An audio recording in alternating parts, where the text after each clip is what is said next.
Last Raw of 2013. It was okay. Nothing too great, honestly, since there was a house show here in Toronto, which I did not go to, if anyone's wondering. But actually, I thought no one would be there. Turns out that Cena and Orton are in there. They're in the main event. Heard they had a cage match. But I guess they had Bryan headline the show. They had Brock here, so it was, you got two pretty big stars in of those two. So I guess needing Cena or Orton wasn't really necessary. But with that being said, I guess the show didn't really, it could have been a lot better being the last show. I think they could have built it up a lot, just being the last year of, the last thing of 2013.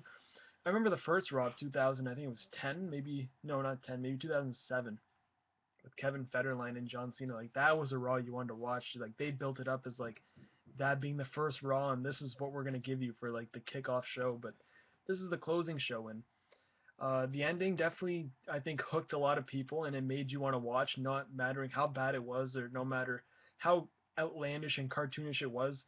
That's what wrestling is. It's to suspend your disbelief or whatever the phrase goes, and having Bryan being that guy who's I guess almost hypnotized by Bray Wyatt and giving in to everything that he's been saying over the past month. Now, Bryan, I don't know. It's weird. It was a weird ending. You didn't. I guess you did have a definitive thing where Bryan wanted to join the Wyatt family, but then you had Bray give him the sister Abigail, and he got up and they walked together. And at the ramp, he kind of turned around and he kind of thought twice, and I guess that was hinting at the fact where I could kick Bray right now. Actually, he had a chance to give him a low blow right in the ring, but didn't see that. So there was a couple instances where it was like this guy can just low blow him or kick him in the head and just run away, but nope. He looked at the crowd, he hulked up a bit and put his head down and walked away. And to me, I think a lot of people are saying that this is a way to get for Triple H. This is blame it all on Triple H. This is a way for Triple H to get just that one up on Bryan. He pretty much the crowd hijacked that segment in Seattle, and I think some people feel that Triple H is threatened by Bryan's popularity, but I don't see how that's the case because Bryan's making Triple H money. If Bryan's making Triple H money, I don't see the problem in that. There's no way that I think Triple H's ego can be that, just so obscure where it's like this guy's going to become more popular than me, so I better just bury him now because I know they've kind of when the whole Yes thing even started, they turned him heel. Like no one wants to boo Bryan, just like no one wanted to boo CM Punk, but they turned him.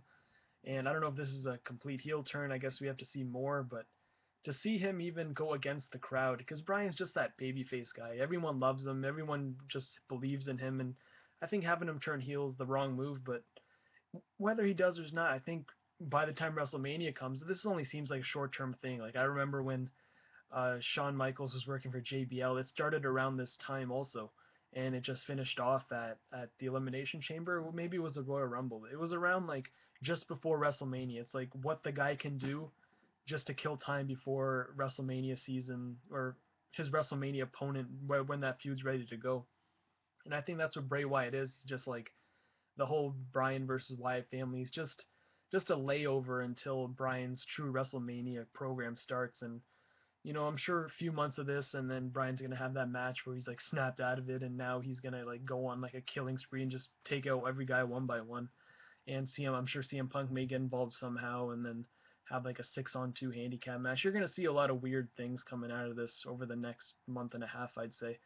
But I would just see this ending in March, and then March and April, pretty much the whole month of March is gonna be the WrestleMania build. So I guess Elimination Chamber would be the blow off, maybe the Raw after that, and then that's when you start your WrestleMania.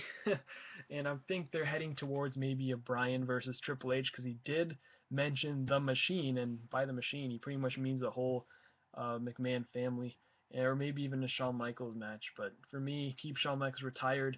This Triple H match has been building for months now, and that's pretty much the way you do it. But that's all. I'll see you guys in the next video.